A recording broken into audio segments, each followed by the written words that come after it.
आपको एक मल्टीप्लाई का बड़ा खतरनाक तरीका हम बताते हैं, बड़े अच्छे तरीके से आपको समझ में आएगा, ध्यान रखना। 7 इंटू 47 इंटू 25.5 है ना, 7 इंटू 47 इंटू 25.5, ये 3 डिजिट का मल्टीप्लीकेशन आज आप सीख लो लाइफ में, ठीक है। 7 इंटू 7 49 हो गया आपका, ठीक है। 7 चौके 28 4 32, 329 को गुना कर लो आपको 255 के साथ।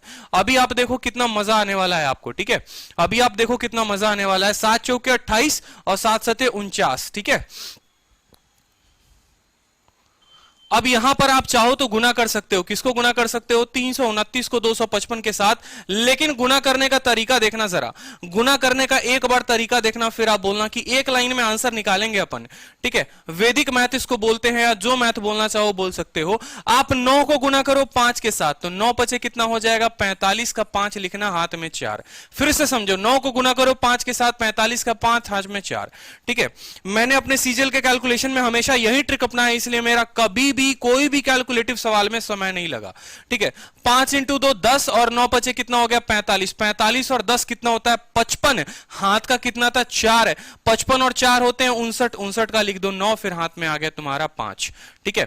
तीसरा कदम तुम्हें क्या करना है? 5 इंटू 3 15 और 9 इंटू 2 18, ठीक है। 15 और 18 और फिर कितना हो गया? 5 इंटू 2 10, 15 18 कितने हो गए? 33। 33 10 43, 43 5 48, लिख दो भैया 8 और हाथ में तुम्हारा हो गया फिर से 4, ठीक है।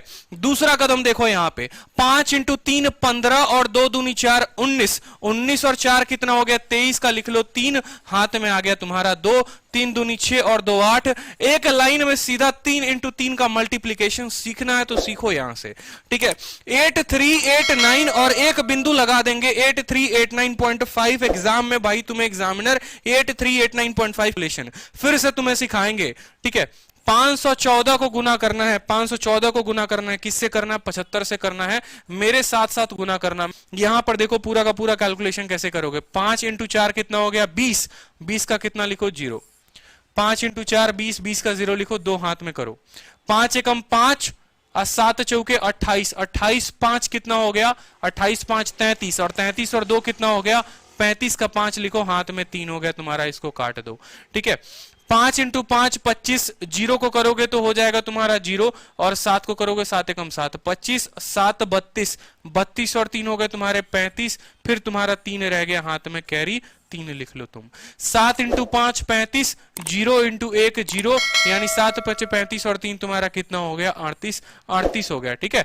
38.550। क्यों हमने दशमलव लगाया? क्योंकि यहां पर सवाल में देखो तो 2 बिंदु इसके पास थे, 1 बिंदु इसके पास था, तो 3 बिंदु सवाल में आएंगे। 38.55 एकदम एग्जैक्ट उत्तर आया है तुम्हारा 38.57, 38.57 एकदम एग्जैक्ट उत्तर आया है।